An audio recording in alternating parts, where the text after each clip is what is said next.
Bonjour et bienvenue dans l'Aura Durable, le podcast pour prendre soin de toi et de la planète.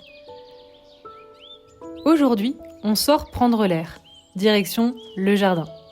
Que tu aies un grand terrain, un petit bout de verdure ou même un balcon ou une cour, cet espace peut devenir un véritable allié pour la biodiversité ou au contraire un lieu très consommateur d'eau et de ressources.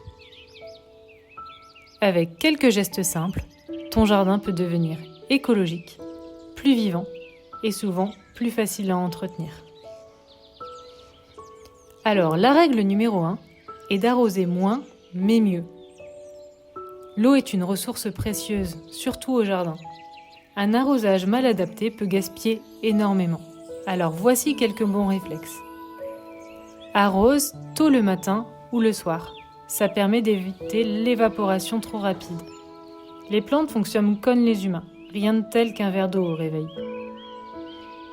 Privilégie un arrosage au pied des plantes et essaie au maximum de récupérer l'eau de pluie.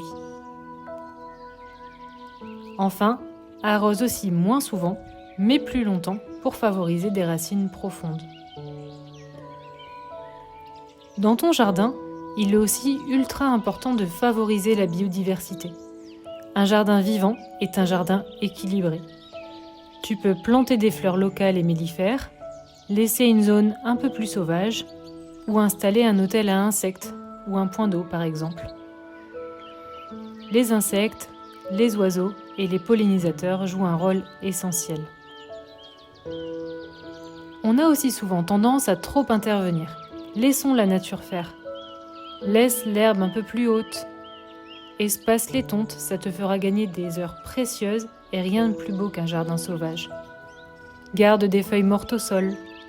Cela protège les sols, limite l'évaporation et favorise la vie. On peut aussi penser à composter ses déchets verts. Les déchets du jardin sont une ressource. Les tontes de gazon, les feuilles mortes, les épluchures de cuisine. Le compost permet de créer un engrais naturel, gratuit et ultra local. Le compost permet aussi d'éviter certains produits chimiques, comme les engrais. Beaucoup de produits chimiques sont utilisés aujourd'hui. Les engrais, les herbicides, les pesticides.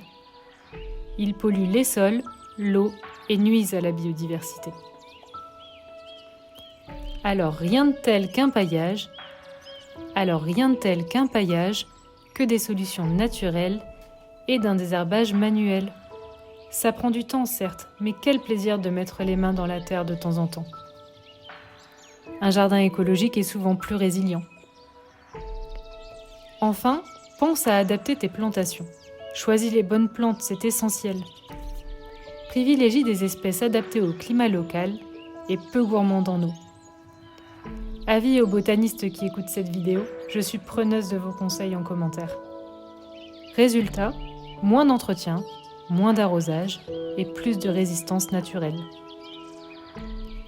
En conclusion, le jardin peut être bien plus qu'un espace esthétique. C'est un lieu où tu peux préserver l'eau, protéger la biodiversité, enrichir les sols. Et parfois, le meilleur geste, c'est simplement de laisser la nature reprendre un peu sa place. On en a fini avec les éco-gestes de la maison. Je suis sûre que tu en connais d'autres. Il est difficile de parler de tout. N'hésite pas à partager tes éco-gestes en commentaire. Et quant à moi, je te retrouve lundi pour un nouvel épisode de l'Aura Durable. Très bon week-end à toi et à lundi.